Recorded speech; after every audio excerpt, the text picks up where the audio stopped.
Chapter 8. Lehi sees a vision of the tree of life. He partakes of its fruit and desires his family to do likewise.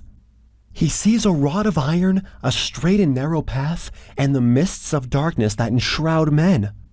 Sariah, Nephi, and Sam partake of the fruit, but Laman and Lemuel refuse. About 600 to 592 BC. And it came to pass that we had gathered together all manner of seeds of every kind, both of grain of every kind, and also the seeds of fruit of every kind.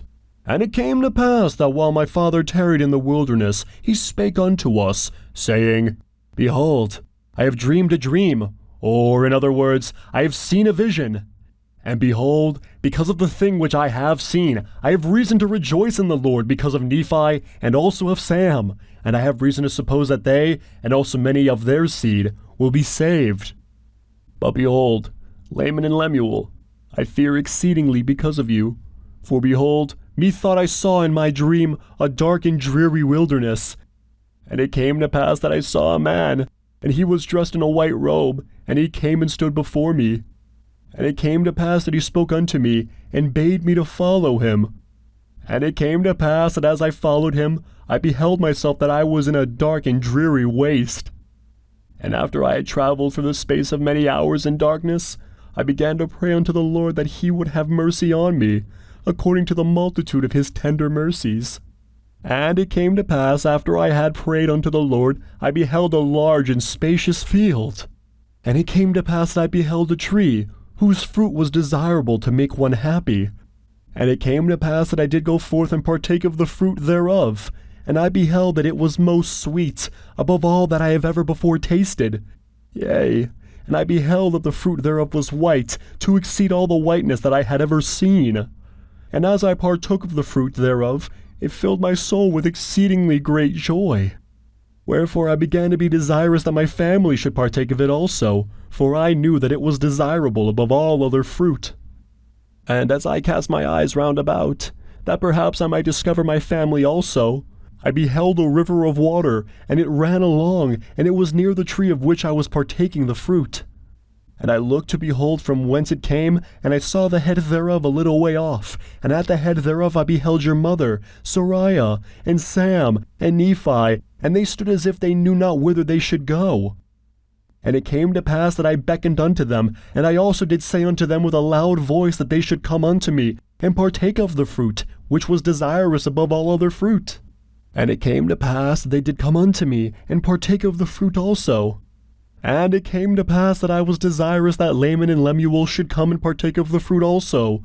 Wherefore I cast mine eyes towards the head of the river, that perhaps I might see them.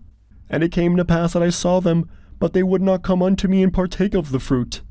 And I beheld a rod of iron, and it extended along the bank of the river, and led to a tree by which I stood.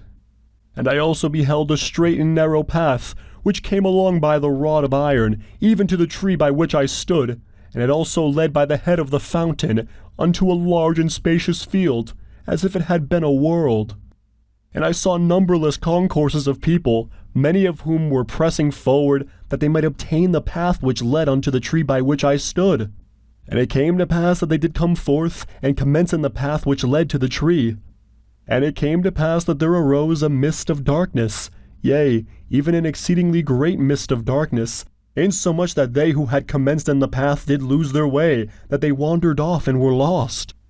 And it came to pass that I beheld others pressing forward, and they came forth and caught hold of the end of the rod of iron, and they did press forward through the mist of darkness, clinging to the rod of iron, even until they did come forth and partake of the fruit of the tree. And after they had partaken of the fruit of the tree, they did cast their eyes about as if they were ashamed. And I also cast my eyes round about, and beheld, on the other side of the river of water, a great and spacious building, and it stood as it were in the air, high above the ground. And it was filled with people, both old and young, both male and female, and their manner of dress was exceedingly fine, and they were in the attitude of mocking and pointing their fingers towards those who had come at and were partaking of the fruit.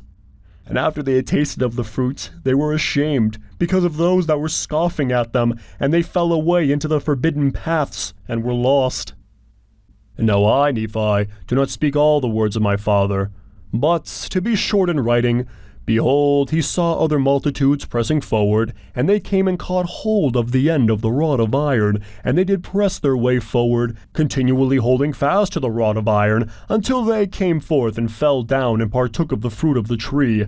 And he also saw other multitudes feeling their way towards that great and spacious building. And it came to pass that many were drowned in the depths of the fountain, and many were lost from his view, wandering in strange roads. And great was the multitude that did enter into that strange building. And after they did enter into that building, they did point their finger of scorn at me, and those that were partaking of the fruit also, but we heeded them not. These are the words of my father. For as many as heeded them had fallen away, and Laman and Lemuel partook not of the fruit, said my father.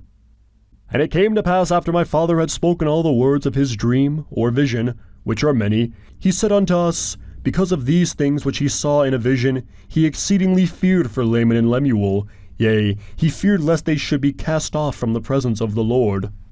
And he did exhort them then with all the feeling of a tender parent, that they would hearken to his words, that perhaps the Lord would be merciful to them, and not cast them off. Yea, my father did preach unto them.